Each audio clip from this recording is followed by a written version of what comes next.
मेरी दुनिया के नाज़रीन, खुश आमदीद। चेहरे को चमकाने के लिए लड़कियां क्या कुछ जतन नहीं करती। कोई कुछ बता दे, फट से बगैर सोचे समझे वो करीम बाज़ार से ले आती हैं। मौजूदा दौर में बाज़ार से आटा दाल एक नंबर नहीं मिलता तो ये क्रीमें कैसे एक नंबर मिलेंगी।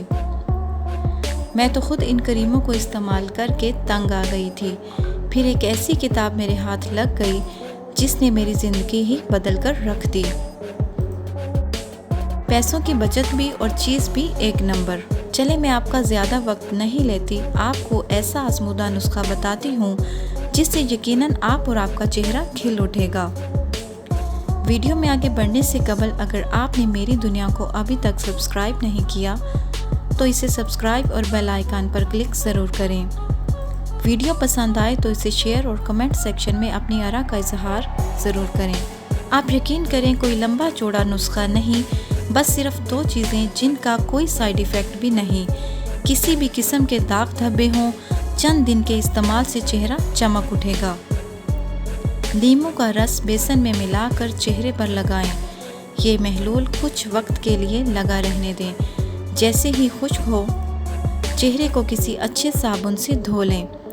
कुछ अरसा मुस्तकिल मजाजी से ये टोटका इस्तेमाल करें। यकीनन आपको वाज़ेह फ़र्क महसूस होना शुरू हो जाएगा।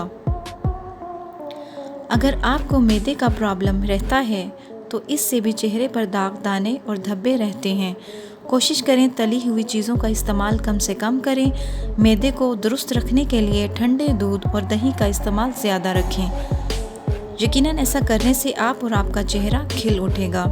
नींबू का रस और बेसन वाला नुस्खा मुस्तकिल मजाजी से कुछ अरसा करती रहें। चंद दिनों के इस्तेमाल से ही आपको वाज़ेह फ़र्क महसूस होना शुरू हो जाएगा। वीडियो अगर पसंद आए तो इसको ज़रूर व्हाट्सएप और फेसबुक पर शेयर करें। ऐसी मज़ीद मालूमाती वीडियोस देखने के लिए मेरी दुनिया को सब्सक्राइब और बेल आइकन पर क्लिक ज़रूर करें ताकि नई आने वाली वीडियोस बर वक्त आपको मिलती रहें।